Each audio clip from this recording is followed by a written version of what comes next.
খুব একটা খেতে চায় না, তো আজকে নিজেই বলছে যে আমাকে আমার কাঁঠাল দিতে, যেন আজকে ডিমটা অর্ধেক। প্রতিদিন খালি উন্নতি আর প্রমোশন। রাধেমোহন কি করছে এখানে? ডিম ভাজি করে দিয়ে গেছে, যেটা বলি সবসময় ডিম ভাজি। মানে আসার পর থেকে ওই যে একদিন মুরগি দিয়েছিল, তারপরে থেকে ডিম ভাজে ছাড়া কিছুই নাই বাসায়। সকাল থেকে তো আয়োজন তো কম দেখতেছি না। ডিম ভাজতে তো আর এতক্ষণ লাগে না। সাথে কি আলু ভর্তা নাকি? ওই যে দেখছেন আলা কাঁঠাল ঠিকই বস্তাছে গাছে। সিতির নানি কি কইল? আমি তো আগেই জানি বাপের বাড়ি পাঠাবে, আর এদিক দিয়ে আমার কাঁঠাল কিনা খাইতে হয়। বাড়ির মধ্যে নিষিদ্ধ জিনিস থাকলে যে কী বিপদ। যদি আবার ছিঁড়ে নেই তাহলে আবার দেখা যাবে যে কামিজ সোলার খুলে ফেলতে পারে, মান সম্মান খেয়ে ফেলতে পারে। বাজে মহিলাদের সাথে কারা কথা বলে। কারেন্ট এসেছে, এখন চা বানাতে হবে। চাটা বানিয়ে ফেলি। নোংরা মহিলা জন্য তো চুলায় হাত দেওয়া যাচ্ছেই না। বউ বিকালবেলা বাইরে থেকে মুড়ি কিনে এনেছে, বলছে যে মুড়ি দিয়ে কাঁঠাল খাবে। আমি কালকে কাঁঠাল কিনেছিলাম, সেই কাঁঠাল খাবে বলছে।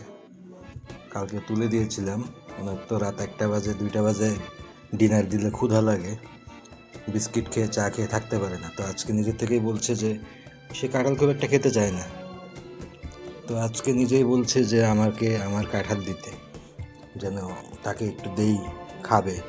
খাওয়ার জন্য আবার বাইরে থেকে মুড়ি এনেছে এই কাঁঠাল দিয়ে খাওয়ার জন্য। তো পরে এখন তো সন্ধ্যার সময় চা নাস্তা খাবো, চা নাস্তার পরিবর্তে এখন কাঁঠালটা খাবো। কাঁঠাল খেয়ে মুড়ি খেয়ে তারপরে চা খাবো। আর ওই মহিলা যে সকালে বের হয়েছে, এখন তো সন্ধ্যা 7টা বাজছে, এখনও বাসায় ফেরেনি। উনি ফিরতে ফিরতে রাত 12টা 1টা, ওই প্রতিদিনের মতোই একই সময় ফিরবে। এটা ওনার হাজব্যান্ড আগে ফিরবে, তার 2-3 ঘন্টা পরে উনি ফিরবে। এটা আমাদের কমন রুটিন। তারপরে এসে রাত্রেবেলা কী রান্না করে, কী খেতে দেয়, বিস্কিট দেয় না চা দেয় না কী দেয় না নুডলস দেয়, তার কোনো ঠিক ঠিকানা নাই। ওই আশায় থাকলে হবে না, এই জন্যই আমি কাঁঠাল কিনেছিলাম। এই যে এখন আব্বু মুড়ি এনেছে, এখন কাঁঠালের মুড়ি খেতে হবে সন্ধ্যার নাস্তার মধ্যে। কয়েকদিন তো বাড়ির বাইরে ছিল, কোথায় গিয়েছিল জানি না, আল্লাহই জানে। ও জানে, আল্লাহ জানে। ওর হাজব্যান্ডও ঠিক মতো জানে না যে কোথায় কোথায় যায়, কী কী করে না করে। তো বাসায় ফিরেছে, ফেরার পরে জাস্ট প্রথমবার ফার্স্ট টাইম রাতেবেলা একটা মুরগি রান্না করলো। প্রায় 7 দিনের ভোগান্তির পরে রাত্রেবেলা এসে সেদিন ফার্স্ট টাইম মুরগির মাংস রান্না করেছিল। জাস্ট ওই যে বললাম যে উইকলি একটা ট্রিট থাকে না, যে চরম যখন ভোগান্তি হয়, তারপরে লাস্টে যখন পেঁয়াজ কেটে যাচ্ছে অবস্থা, ঠিক ওই মুহূর্তে একটা রিলিফ। মানে যখন গরমে নাভিশ্বাস হয়ে যাবে, তখন 2 ফোঁটা বৃষ্টি দিয়ে আপনাকে ঠান্ডা করা হবে আর কি। এটা হচ্ছে মানে ওর স্পেশাল ট্রিক্স, ওর স্ট্র্যাটেজি, ওর গেম প্ল্যান। ও যেভাবে যে ধরনের গেম প্ল্যানটা নিয়ে বাসায় আছে, সব কিছু পলিসি আছে তো একটা, এমনি এমনি তো কোনো কিছু করে না। তো আসল রূপ তো বের হচ্ছে এখন। এই যে একটা কাঁচা আলুর তরকারি করেছে, কাঁচা আলুর তরকারি এটা আমি খাই না এখন। সারভাইভ করার জন্য আজকাল যে কত কিছুই খাচ্ছি, হারাম হালাল কোনো কিছু বাছ বিচার করতে পারছি না। কারণ প্রতিকূল পরিবেশে থাকলে যেমন ওই মাটি থেকে কেঁচু ঘুরে খেতে হয়, আমার অবস্থা আর কি, মাটি থেকে কেঁচু ঘুরে না খাই, ওই কাছাকাছি আর কি। মানে নিজের দিক থেকে যতটা কম্প্রোমাইজ করছি, এগুলো যদি আগে করতাম, আমার মা আমাকে মাথায় নিয়ে ঘুরতো, যদি তখন করতাম, ওই সময় যদি করতাম। কত ভালো ভালো প্রিমিয়াম তরকারি, কত ভালো কিছু, কত ভালো আইটেম একটা সময় খাইনি। আর আজকাল বিপদে পড়ে যে কত কিছু খাওয়া লাগছে। তো ওই জন্যই মাঝে মাঝে চিন্তা করি, যদি বেঁচে থাকি তাহলে তো বাঁচলাম, মরে গেলে তো গেলাম। আর যদি ভবিষ্যতে কোনোভাবে টিকে থাকি এবং যদি কখনো এই অবস্থা থেকে বের হতে পারি, তো আমার নিজের ভিডিওগুলোই আমি নিজে ছেড়ে ছেড়ে দেখবো। যে মানে আমার মাঝের সময়টাতে, আমার লাইফের শুরু থেকে বলতে গেলে শেষ পর্যন্ত তো খুব সুন্দরভাবে সব কিছু স্মুথলি রাজার মতোই কেটেছে সব কিছু। তো শেষের দিকের 5-6 বছর যে কি ভোগান্তিটা ভুগলাম আমার বাবা মায়ের বড় সন্তানের কারণে, এবং তার এই উচ্চ কি বলবো বংশীয় বউয়ের কারণে কত ধরনের ভোগান্তি হলো, এগুলো আমি নিজেই দেখব। তো ওই যে এসে তো নানা রকম অত্যাচার করছেই। ওই একদিনের মুরগির মাংস ওইটার মানে উসুল তুলবে আগামী 15 দিন পর্যন্ত। এই হচ্ছে নিয়ম। তো এসে সবসময় তো নর্মালি ডিম ভাজিটা দেয় খাওয়ার মতো, অ্যাটলিস্ট একটা ডিম হলে তো অন্তত খাওয়া যায় যেমনই হোক। ডিম ভাজি জিনিসটা এরকম যে এটার কোনো শত্রু না। এটা যদি কেউ মোটামুটি বা হাতে বা পায়েও একটা কিছু করে দেয় কোনো মতো, এটা দিয়ে একটু খাওয়া যায় কোনো মতো। জিনিসটা এ ধরনের একটা গড গিফটেড ক্ষমতা আছে এই জিনিসটার। মানে এটা আপনি খুব সহজে এটাকে খারাপ কিছু করতে পারবেন না। কিছু জিনিস থাকে না যে আপনি চাইলেও এটাকে খারাপ করতে পারেন না, যেমন ধরেন গরুর মাংস।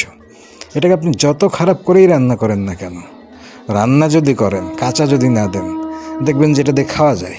এটাকে খুব বেশি খারাপ জঘন্য কিছু করা যায় না, কেউ চাইলেও পারে না। যে পারে সে মারাত্মক লেভেলের মহান কোনো কলাকার, সে রাঁধুনি না, সে অন্য কিছু হয়ে গেছে। তো ডিম ভাজি জিনিসটা এরকম, এটাকে আপনি যত সিম্পলি করেন যাই করেন না কেন, 2 মিনিটে এটা একটা জিনিস যে এটা দিয়ে আপনি কিছু না কিছু খেতে পারবেন অ্যাটলিস্ট। তো এই ডিম ভাজিটাও আজকে দিয়েছে অর্ধেক করে। না, নোংরা মহিলা কোনো মতো নাস্তাটা শেষ করে খাইয়ে দিয়ে কিছু একটা বাইরে গেছে। এতক্ষণ চুলায় ছিল, চুলায় তো কিছু করাই যাবে না, এইমাত্র কারেন্ট এসেছে, এখন চা খেতে হবে। 12টা বাজেই খেতে হবে, কিছু করার নাই।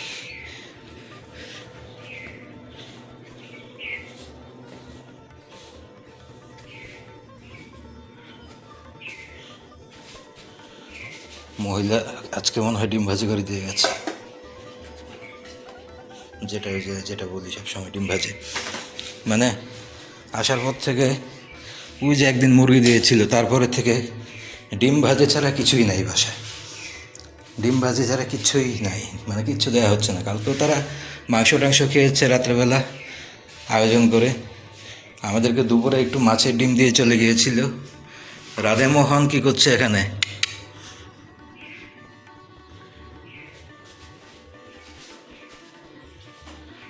আজকেও ডিম ভেজে দিয়ে গেছে নাকি? ওনারা কি নিয়ে গেছে আবার?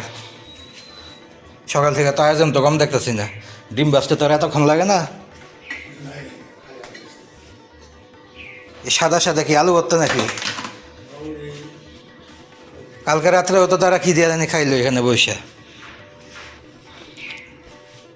মাছের ডিম ওই যে দুপুরে যেটা দিছিল ওটা তো রাত্রে দেয় না, ওটা খাইছে। ওই যে দেখছেন না কাঁঠাল ঠিকই বসতেছে গাছে। স্মৃতির নানি কি কইল আমি তো আগেই জানি। অবশ্য সেই কাঁঠাল পচবো টচবো, তারপরে রংবাজি করে সে এক সময় এগুলো ছিঁড়বে, ছিঁড়ে হাটে বাজারে নিয়ে বিক্রি করবে, বাপের বাড়ি পাঠাবে। আর এদিক দিয়ে আমার কাঁঠাল কিনা খাইতে হয়। বাড়ির মধ্যে নিষিদ্ধ জিনিস থাকলে যে কী বিপদ।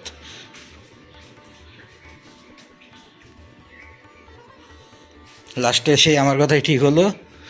আজকে আমাদের ভাড়াটিয়া মহিলা বলতেছে যে উপরতলায় থাকে, যে কাঁঠাল নাকি পেকে পচেও যাচ্ছে এদিক দিয়ে, পাড়ার অবস্থা হয় না। এখন বললো ওনার সাগরেদ, ওনার সঙ্গী সাথী, ওনার এলাকার বয়ফ্রেন্ড গার্লফ্রেন্ড এদেরকে ডাক দিয়ে তারপরে বলবে যে এখন এগুলো পেরে দেওয়ার জন্য। পেরে দিলে উনি এগুলো বিক্রি টিক্রি করবে, বাবার বাড়ি নিয়ে যাবে, চা করার করবে।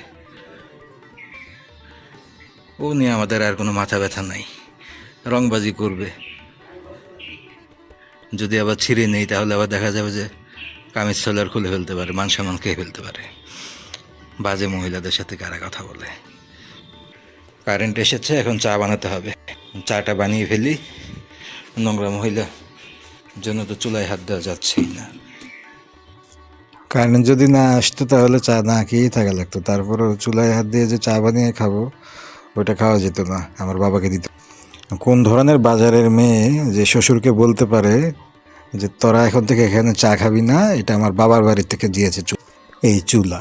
অথচ এই চুলা যে কিনেছে, এই প্রত্যেকটা চুলা হচ্ছে আমাদের বাড়ি ভাড়ার টাকায় কেনা সব কিছু।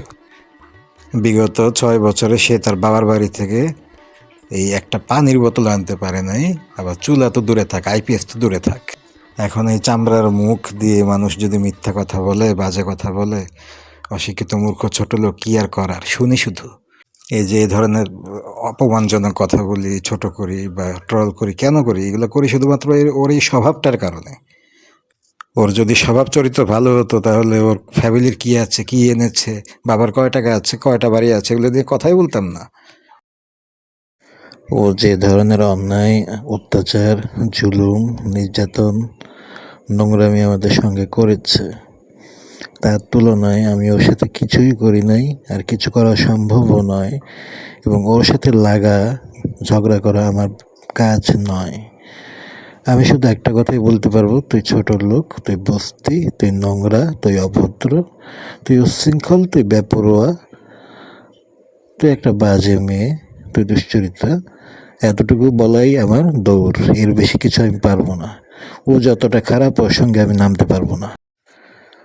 ওর প্রত্যেকটা অন্যায়, ওর নোংরামি, ওর অবৈধ কাজ, ওর অপরাধ, ও যা যা অন্যায় করেছে, জুলুম করেছে, অত্যাচার করেছে এবং করার উপরে আছে, এই প্রত্যেকটা জবাব দেওয়ার জন্য একটা দুশ্চরিত্রা আরেকজন মেয়ে মানুষ দরকার, খারাপ মেয়ে মানুষ। ওই মেয়ে আমি জোগাড়ও করতে পারবো না, তাই ওর সমকক্ষ হতেও পারবো না। আমি ভদ্রলোক হিসেবে শুধু এতটুকুই বলতে পারবো, তুই একটা বাজে মেয়ে, তুই আমার ক্লাসের না, তুই আমার লেভেলের না, তোর সাথে কথা বলা আমার সম্ভব না। আমি ওকে এইভাবে অ্যাভয়েড করতে পারবো, এতটুকুই আমার কাজ।